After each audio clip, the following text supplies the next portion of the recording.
আপনি কাউকে ধোঁকা দিতে হবে না। আপনাকে ধোঁকা দেওয়ার জন্য হাজারো ফাঁদ বসে আছে রাস্তাঘাটে। তাই নিজে সতর্ক হয়ে চলুন, ধোঁকার পথ থেকে আপনি এড়িয়ে থাকবেন। কেননা বর্তমান জমানার মানুষগুলা চেনা বড় দায়। মানুষ অত্যন্ত খারাপ পথে অগ্রসর হয়ে যাচ্ছে। মানুষ আর মানুষের কাতারে নাই, জানোয়ারের কাতারে পরিণত হচ্ছে। তাই বলতেছি বন্ধুরা, আপনারা রাস্তাঘাটে, হাটে বাজারে, স্কুল কলেজে, যে কোনো প্রান্তে আপনারা নিজেরা সচেতন হয়ে চলবেন।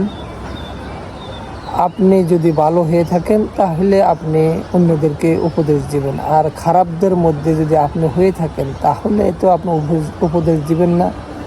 আপনি তো খারাপ করার ফাঁদ আপনি বসে আছেন, কখন সুযোগ পাবেন আর একটা সবল মারবেন।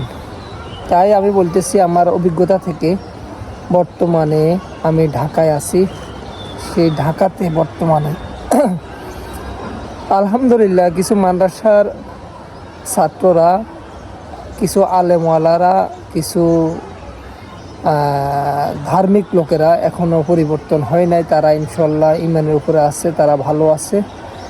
আর কিছু প্রভাবশালী লোক, কিছু টাকাওয়ালা, বাড়িওয়ালা, গাড়িওয়ালা, ব্যবসায়িক, পণ্ডিত লোক যারা, তারা পথভ্রষ্ট হয়ে যাচ্ছে। তারা অহংকারের মধ্যে আছে। তারা কিভাবে মুসলমানদের চলাফেরা এগুলা পাল্টিয়ে দিতেছে। তারা মুসলমানদের চলাফেরার মধ্যে তারা বিভ্রান্তি করতেছে। তারা বর্তমানে বাহিরের চলাফেরা, বাহিরের কালচারগুলা তারা নিয়ে আসতেছে তাদের শরীরের মাধ্যমে, তাদের চলার মাধ্যমে, তাদের খাবারের মাধ্যমে, এমনকি তাদের কথাবার্তা বলার মাধ্যমে। তাই ওই অভিজ্ঞতা থেকে বলতেছি, আমরা ওদের হিসাবে চলতে পারবো না। আমরা মুসলিম, আমরা আখিরাত আছে আমাদের, আমরা আখিরাত নিয়ে চিন্তা ভাবনা করি। কেননা আমরা দুনিয়াতে কোনো কিছু পাই আর না পাই, সামনে আমাদের কবর অবশ্যই আছে। আমরা কবরে যাইতে হবে, বাড়ি থাকলেও কবরে যেতে হবে, আর বাড়ি না থাকলেও কবরে যেতে হবে, আর গাড়ি থাকলেও কবরে যেতে হবে, গাড়ি না থাকলেও কবরে যেতে হবে। তাই কবরকে সামনে রেখে আমরা চলতে হবে। আমরা মুসলিম।